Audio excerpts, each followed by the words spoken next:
Hebrews chapter 7, verse 1.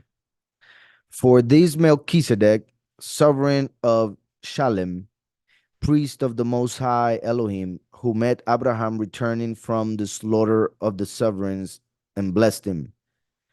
And got to continue reading, but there are several things I want to say here.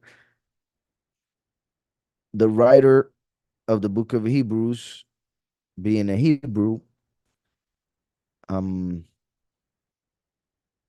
well, I don't know how to put this, but okay, in the book of Yashar, there is a parenthesis which could have been added according to the tradition of Judaism, in which it is said that Melchizedek was Shem, the son of Noah.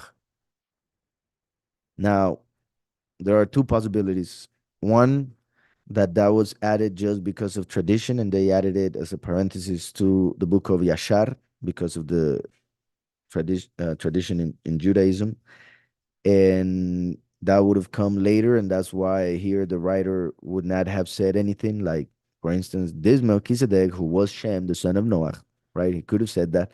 But the other possibility is that he's keeping it a mystery, or he's keeping that fact hidden because of the point he's trying to make of showing that Melchizedek, the fact that he appears in Genesis without mentioning who are his parents, without mentioning his age when he was born and when he died, makes him a representation of him who is eternal. So, like I said, according to Judaism, Melchizedek was Shem. Now, even if that is true, that would be huge. Why? Because Shem means name. So he was the representation of the name becoming flesh. As Yahushua became flesh and he said, I come in the name of my Father. John 5:43. So even if it's true and Melchizedek was Shem, that is important and amazing because Shem means name, so he represents the name of the Most High coming as a person, the Messiah. But it is possible that that was added according to tradition, like I said, and the reason um why he is not mentioned anywhere else, just once, and then in one of the Psalms. But I mean, in the story, he's only mentioned once, and it doesn't say who he was, where he came from, who his parents were, etc. So by not saying any of that, he represents an eternal king. He represents the one who would rule forever. And that's why no mention of any of those facts are written in the Torah nor anywhere else, like in this chapter, for instance. Melchizedek means my king is righteous or king of righteousness. So it says, for Melchizedek, sovereign of Shalem, Shalem means peace, right? Comes from shalom. Now, it is also said, and this is an important teaching as well, that that same mountain was given the name Shalem, Shalom, peace, by Melchizedek. But that is the place where Abraham had taken Yitzhak to sacrifice him. And he called it he called that place where he made an altar Yahweh Yireh. So Yahweh Yireh, Yahweh will provide, Yahweh will see, and Shalom, peace. So it is said that Yahweh, looking to see how he would name his city, he didn't want to just take the name given by Melchizedek, and he didn't want to just take the name given by Abraham because he loved them both dearly. So instead, he grabbed both names and united them. So he took Yireh, of he will provide, and he took Shalem, of peace, and he made them one word, becoming Yerushalayim. He will provide shalom. He will provide peace. Um, also is interpreted as the instruction of peace. So, because of the love that he had and has for Abraham and Melchizedek, he said, I will give honor to both by taking both names and making them one. That is also a representation of what we see in Zechariah 14:9, where it says that in that day, the end times, Yahweh will be one and his name one. Why does it say that? Because in Deuteronomy, it says Yahweh is one. But then in Zechariah, it says he will be one, as in something happened in the middle. And in the middle, we find Isaiah where Yahweh says, I am the first and I am the last. So at the end, first and last will become one, as we also see in Ezekiel 37 from verse 15 till the end. The one descending from Yahudah, which is Yahushua the first, and the one descending from Yahusef, which is the last, the witness like Moshe. Once they both have died and resurrected, will become one, like Yahweh grabbed the name of Melchizedek and the name given to that mountain by Abraham and made them one, Yerushalayim. Abraham came as the father of faith. The last comes as the spiritual father of the 144,000. Melchizedek, my king, is righteousness. Yahushua came to bring righteousness through our belief in him. So they represent Melchizedek, and Abraham represent the Messiah, the first and the last. And the union of those two names to make Jerusalem the union of first and last at the end of time. So I repeat, for this Melchizedek, sovereign of Shalem, priest of the Most High Elohim, who met Abraham returning from the slaughter of the sovereigns and blessed him. Now, you see how even though his name is my king is righteousness, or we could see it as king of righteousness, he is a high priest because he represents Yahushua, the high priest. In the kingdom of Yahweh, where priests are kings, kings are priests. Yahushua said that he would make us kings and priests. Book of Revelation 1:6, and also in chapter 5. So for this Melchizedek, sovereign of Shalem, priest of the Most High Elohim, who met Abraham, which it will be like the first Yahushua meeting with the last after the war on earth, the spiritual war, and then in the heavens when he takes Hillel out of heaven in Revelation 12, who met Abraham returning from the slaughter of the sovereigns and blessed him, to whom also Abraham gave a tenth part of all. So Abraham, who was the highest, the friend of the Most High, gave Melchizedek the tithes. Why? Because he saw him as the representative of the Most High. So that means that Melchizedek worshiped the same Most High, the same Creator, Almighty, that Abraham knew and taught about. So that's why he gave him the tenth part, because he recognized him as a head, a leader, the high priest of the Most High, etc. And this also, once again, when Mashiach meets with the last after the spiritual war on the earth and in the heavens, the last will bring the 144,000 as the tithes, as the tenth part given right here to Melchizedek, to whom also Abraham gave a tenth part of all, his name being translated indeed first sovereign of righteousness, and then also sovereign of shalom, that is sovereign of peace.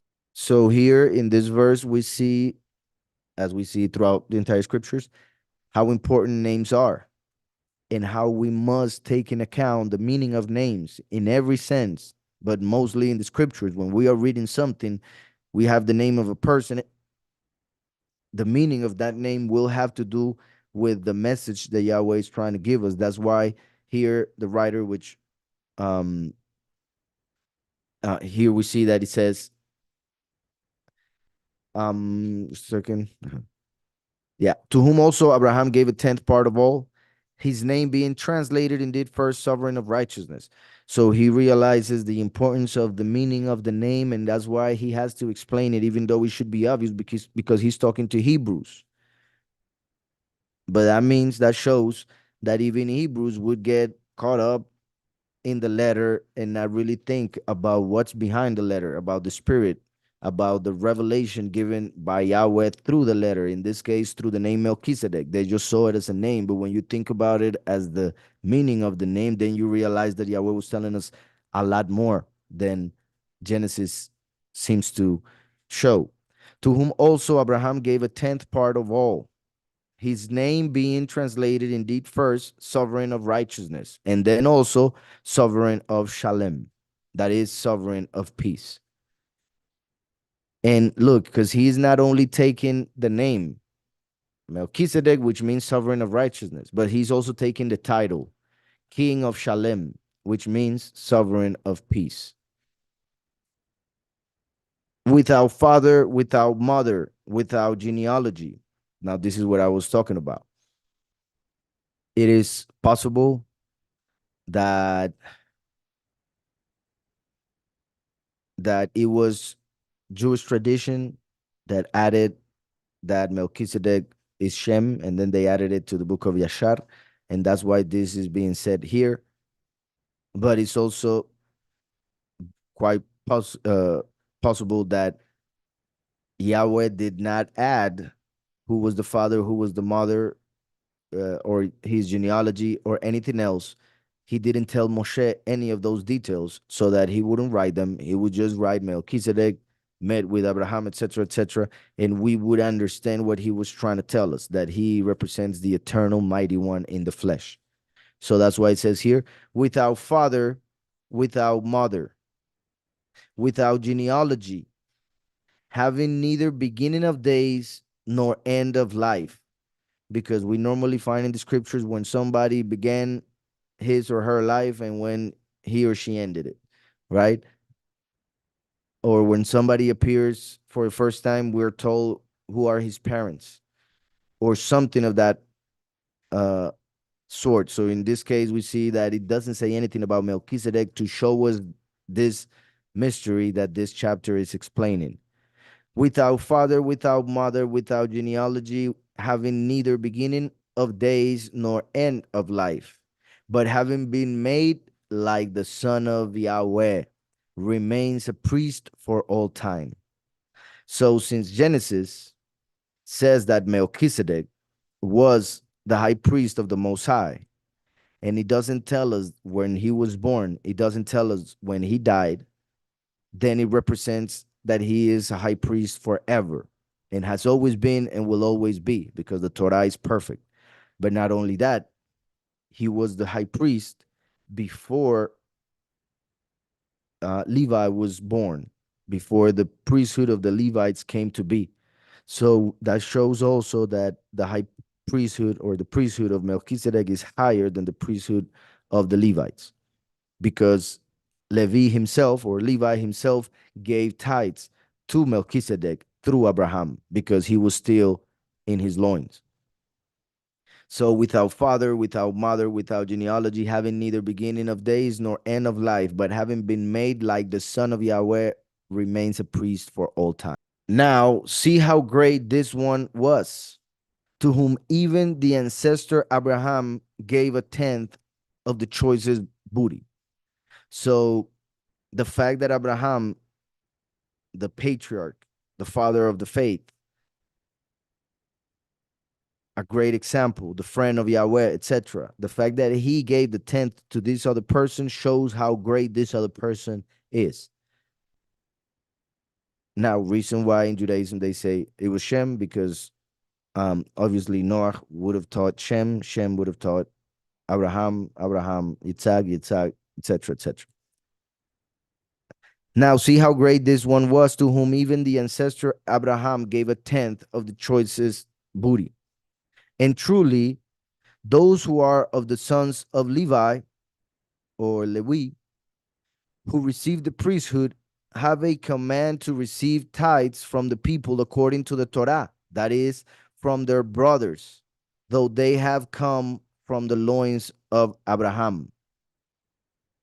So even though they all come from Abraham, they all come from Yitzhak, they all come from Jacob, the tribes of Israel, they have to give tithes according to the Torah to their brother Levi or Levi. Yet he himself gave tithes to Melchizedek. And truly, those who are of the sons of Levi who receive the priesthood have a command to receive tithes from the people according to the Torah, that is, from their brothers, though they have come from the loins of Abraham. However, the one whose genealogy is not derived from them, however, the one whose genealogy is not derived from them, received tithes from Abraham and blessed the one who held the promises. And it is beyond all dispute that the lesser is blessed by the better. Right? So we need to understand that Melchizedek was greater than Abraham because Abraham gave him tithes. So that shows the greatness of Melchizedek. And that's why some believe it was the Messiah himself being on earth at that time. However, I would think it was just a representation, but some believe it was the Messiah himself. And it is beyond all dispute that the lesser is blessed by the better. And there, I mean, and here, it is men who died that receive tithes, but there it is someone of whom it is witnessed that he lives, right? Because the Torah says that he was alive at that moment, but never says that he died. It never mentions his death. So, and here it is men who die that receive tithes, meaning in this world, according to the Levi priesthood. But there, according to the priesthood of Melchizedek, it is someone of whom it is witnessed that he lives, as we are witnesses that Mashiach lives, because his grave is empty, because he resurrected after 3 days and 3 nights. And one might say that through Abraham, even Levi, who received tithes, gave tithes. And one might say that through Abraham, even Levi, who received tithes, gave tithes, for he was still in the loins of his father when Melchizedek met him. So the fact that Abraham gave tithes to Melchizedek before Yitzhak being born shows that Levi, or Levi, gave tithes to Melchizedek as well.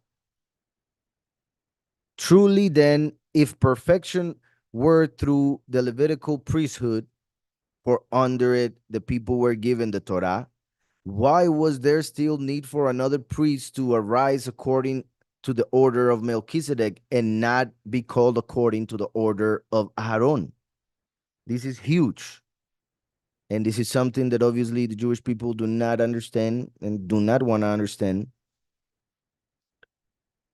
Just like, for instance, a foolish Levite would reject it in order not to lose his priesthood or his importance as a representation of the true priesthood. Truly, then, if perfection, right, completeness, remember what I mentioned regarding perfection in Hebrew, to be complete, as in Yahushua, who completed the entire Torah, all the commandments, to bring perfection and offer it to us through his favor. Truly, then, if perfection were through the Levitical priesthood, right? If through the Levitical priesthood, if through the letter and their fulfillment of commandments, or their way of seeing how to fulfill the commandments were true, that would lead us to perfection. But that is not the case. Truly, then, if perfection were through the Levitical priesthood, for under it the people were given the Torah,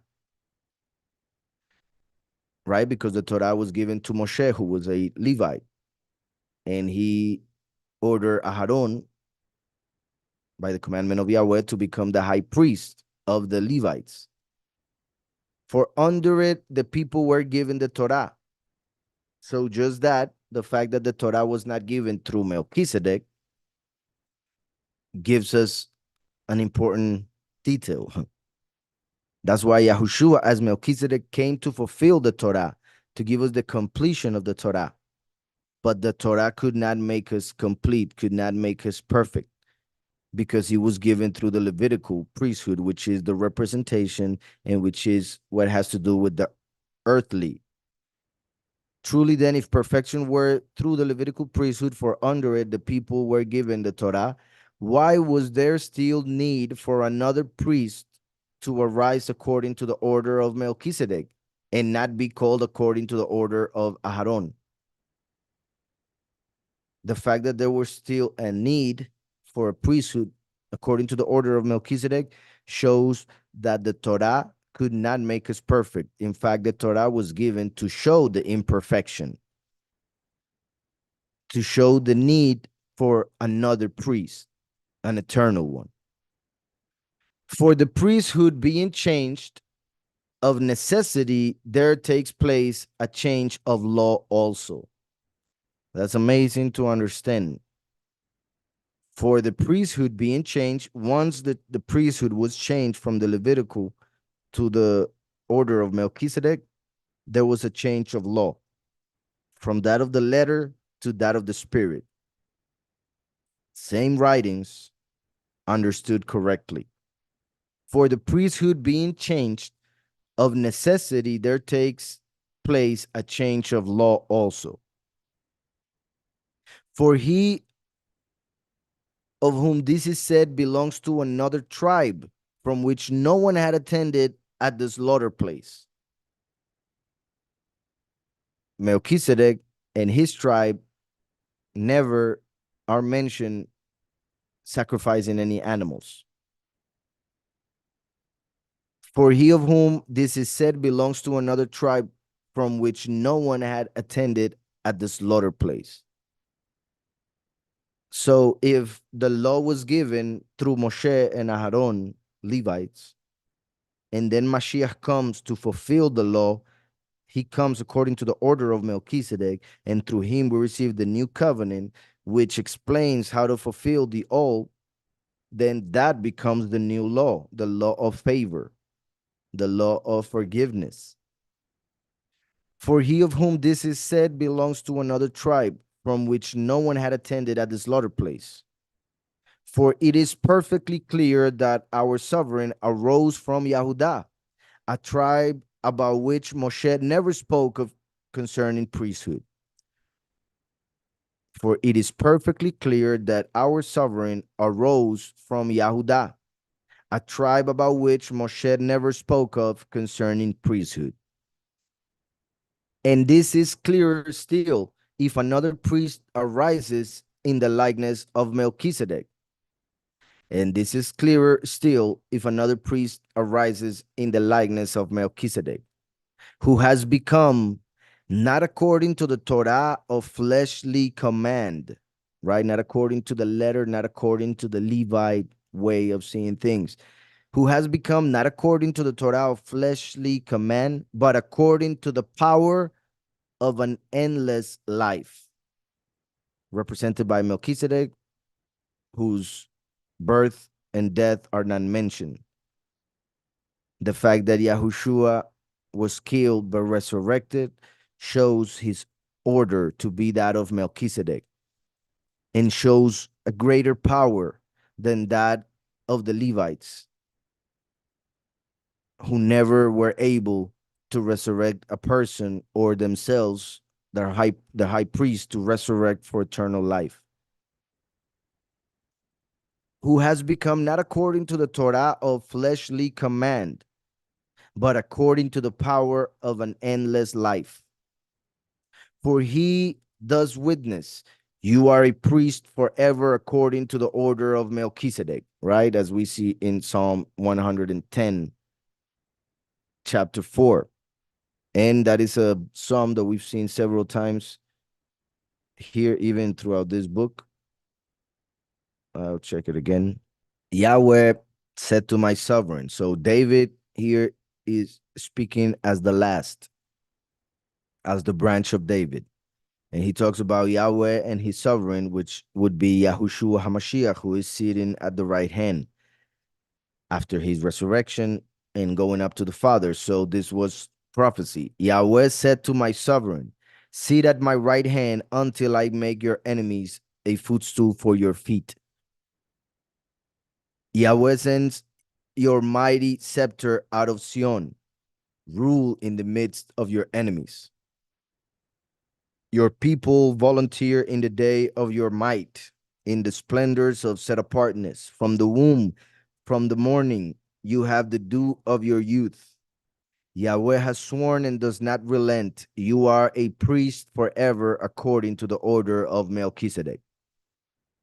Yahweh at your right hand shall smite sovereigns in the days of his wrath. Now, this is key because you see how Yahweh said to Yahushua, our sovereign, sit at my right hand. So Yahushua is at the right hand. Until I, Yahweh, make your enemies a footstool for your feet. So until he comes again to the earth as the last, to bring Lucifer down to the earth, which is the footstool for his feet. But then he says, Yahweh sends your mighty scepter. So the authority of the last comes from Sion, comes from Yahushua who died in Sion. Yahweh sends your mighty scepter out of Sion. So that would mean that the last is not in Sion, is not in Israel, because he comes as a Gentile, just like Moshe came from Egypt. Yosef was sold to Egypt, and Zorobabel was born in Babel, etc. Rule in the midst of your enemies, the nations. Your people volunteer in the day of your might. This is prophesied as well in Jeremiah 31. The congregation will seek the last. Your people volunteer in the day of your might. In splendors of set apartness, from the womb, from the morning, you have you have the dew of your youth. From the morning, because he comes as the Son of Righteousness. Yahweh has sworn and does not relent. You are a priest forever according to the order of Melchizedek, right? Yahushua sitting at his right hand, as we are seeing in Hebrews. But look what he says afterwards. Yahweh at your right hand shall smite sovereigns in the day of his wrath. But Yahushua is at the right hand of the Father. So if this verse is saying Yahweh at your right hand, means that it is talking about the one who is at the left, because now he has Yahweh on his right, giving him the power to bring the enemies of Mashiach to his footstool. Yahweh at your right hand shall smite sovereigns in the day of his wrath, the day of his wrath, the millennium that is about to start. He judges among the nations. He shall fill the nations with dead bodies. He shall crush the head over the mighty earth, the head of the serpent, the head of the enemy. He judges among the nations. He shall fill the nations with dead bodies. He shall crush the head over the mighty earth. He drinks of the stream by the wayside, which is Yahushua, the way, the stream, the water of life.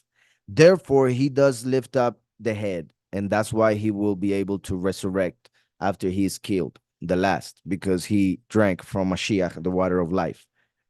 So now let me go back to Hebrews. For he does witness, you are a priest forever according to the order of Melchizedek. Interestingly enough, it says witness, he does witness, because he is the one who comes in the end as a witness to give testimony of Mashiach as being the high priest according to the order of Melchizedek. For there is indeed a setting aside of the former command. For there is indeed a setting aside of the former command because of its weakness and unprofitableness. Right? So Melchizedek is mentioned before the Levites. Just like Yahweh gave righteousness to Abraham through his faith, before giving the Torah, where it said that whoever fulfills all the commandments of the Torah will receive righteousness or have life, right? Because those are two ways, just like there are two priesthoods, the priesthood of Melchizedek, the priesthood of the Levites, the heavenly priesthood, the earthly priesthood, the true priesthood, the example of that true priesthood, just like two ways of becoming righteous, through faith or through works.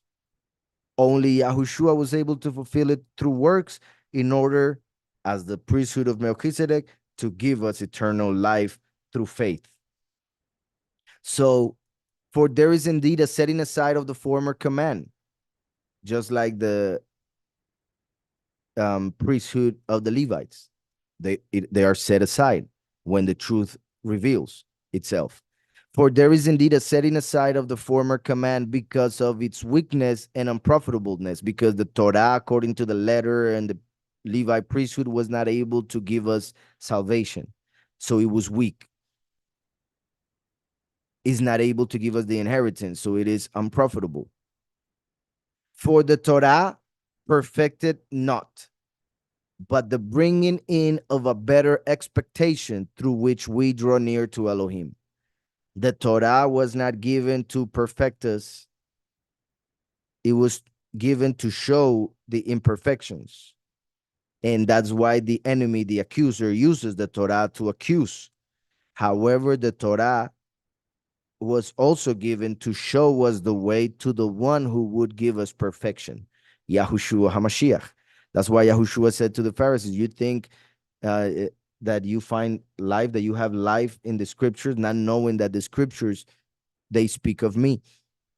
So Yahushua was showing them that they were stuck in the letter, thinking that the letter was going to save them, instead of reading the letter in order to understand that it was pointing to Mashiach as the Savior. For the Torah perfected not, but the bringing in of a better expectation, through which we draw near to Yahweh. That better expectation, Yahushua, the way to the Father. And it was not without an oath, right? Both were given through an oath. And it was not without an oath, for they indeed became priests without an oath. For they indeed became priests without an oath. But he became priest with an oath by him who said to him, Yahweh has sworn and shall not regret. You are a priest forever according to the order of Melchizedek. So there was a covenant made, right? The old covenant in Sinai. But Yahweh did not give an oath directly to the high priest as if they were going to be high priests forever. The oath was given by the Father to the Son directly through the Psalms, through prophecy. For they indeed became priests without an oath. But he became priest with an oath by him who said to him, Yahweh has sworn and shall not regret. So it is eternal. You are a priest forever according to the order of Melchizedek. By as much as this Yahushua has become a guarantor of a better covenant, and indeed those that become priests were many because they were prevented by death from continuing. So Yahushua became the guarantee of eternal life, which was confirmed when receiving the Ruach during Shavuot, right? Acts 2. Of a better covenant than the one made in Sinai, better covenant than the one of the letter, who accuses instead of defending. It is better to be defended than to be accused. And that's what the new covenant does, through Mashiach, of course. By as much as this Yahushua has become a guarantor of a better covenant, and indeed those that become priests were many, right? There were many high priests throughout history because they were prevented by death from continuing. They had to change their high priests because of their sins. They would die, and therefore they had to change. But he, because he remains forever, has an unchangeable priesthood. Since Yahushua will never die, his priesthood is eternal. Nobody will have to take his place ever. Therefore, he is also able to save completely those who draw near to Yahweh through him, ever living to make intercession for them. Yahushua will always make intercession for us. And this is interesting because that also shows how in the next life we will still have free will. And thankfully, we won't have the influence of the enemy coming from the outside, and we won't have a flesh with the inclination to evil. So it will be quite easy at that time to fulfill every commandment according to his perfect will. But we will still have free will. And that's why it says, ever living to make intercession for them. Yahushua, as the high priest, will always intercede for us, for he is the eternal high priest. And that's his job as high priest, I mean. Therefore, he is also able to save completely those who draw near to Yahweh through him, for he is the way to Yahweh, ever living to make intercession for them.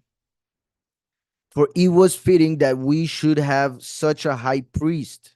It was necessary. For it was fitting that we should have such a high priest, kind, innocent, undefiled, having been separated from sinners and exalted above the heavens. That's the best high priest we could have. The only one who could actually give us complete salvation, complete forgiveness. For it was fitting that we should have such a high priest, kind, innocent, undefiled, having been separated from sinners and exalted above the heavens, who does not need, as those high priests, to offer up slaughter offerings day by day, first for his own sins and then for those of the people.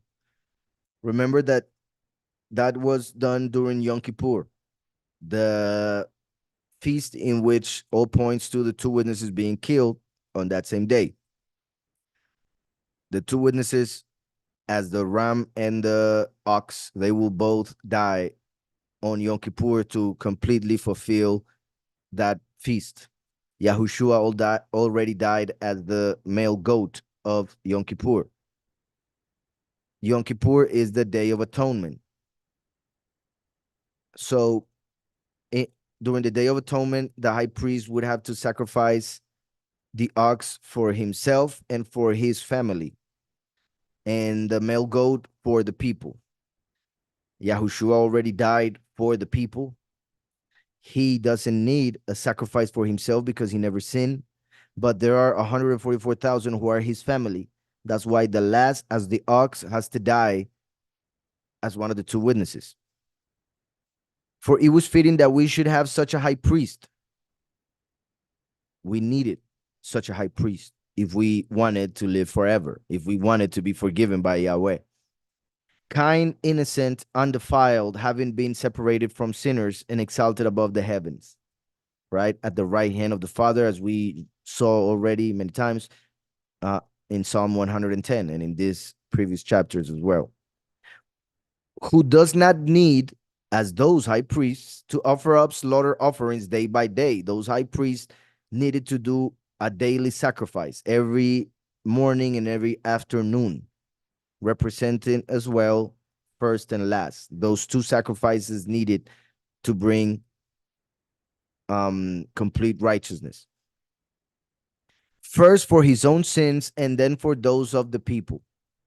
For this he did once for all when he offered up himself. Yahushua, as the high priest, who is kind, innocent, undefiled, who was separated from sinners, for he came from a virgin and never sinned, and resurrected to be exalted above the heavens. He did this once for all when he offered up himself. He paid for all of us. For the Torah appoints as high priests men who have weakness, but the word of the oath, which came after the Torah, appoints the Son having been perfected forever.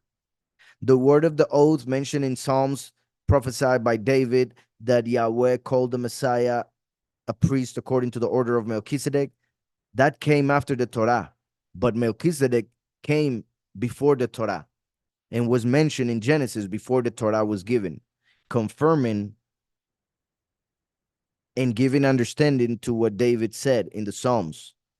And therefore, we have two witnesses of the fact that Mashiach would come to fulfill it, and became the third witness of the fact that there is a high priest according to the order of Melchizedek who is able to forgive us of all sins before the Father. For the Torah appoints as high priests men who have weakness, but the word of the oath, which came after the Torah, appoints the Son, Yahushua, having been perfected forever. And that's how that chapter ends.